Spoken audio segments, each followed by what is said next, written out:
وعن كويدين ساش كويدين حوي قربها ما لو خساري مسوي له فايدة والله خسارة والله بالله قولك وبول والله خسارة سببته مقرنا سهل كان دينتي ويكون طي الرحمن عبد الله محمود runtii su'aashaad weydiisay hadaan ka jawaabo qurbaha waa lagu khasaaray wax faa'iido oo laga gaaro qurbaha dhibaato badan waxa laga kulmay diintii cariidi shaqa lagu dirayaa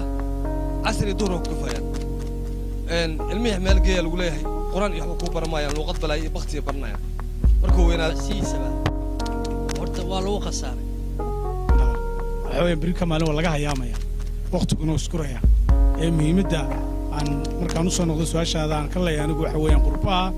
qurbaha ninkii shanta salaadood tukada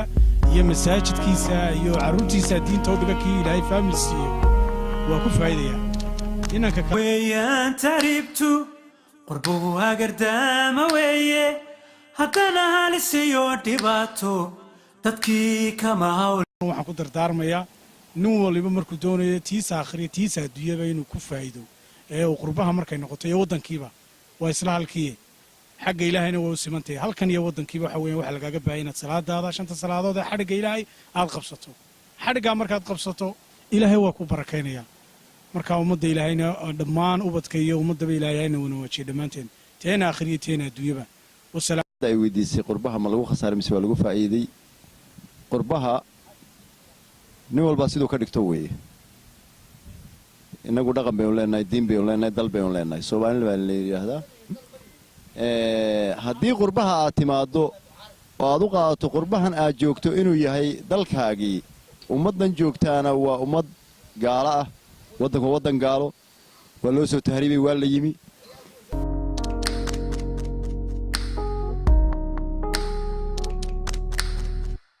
adima weeyaan dhalinyarada soo tahriibay saddex badda ku soo jirta maxaad kula talinaysaa guriga warmeeshni iska joogan oran laaniyo halkiin jooga isku soo tahriibina ma jiro runtii waxaan dad kale u sheegayaa inta soo socota inaanay ku soo luqadeen waxba isku batiin lagu leeyahay nin walba oo dalkaada iyo dadkaada iyo diintaada saa ku difaacaleed falankeeda gal waa adala meesha waxba oolin meesha waxa ma yaaleen saraha dheer iyo guryaha cadna dad baa iskala adinka ma leedin soo tahriibaa 20 kun inta ku soo iimaanaysa 20 kun ma tala 30 sano xataa ka raadimaysa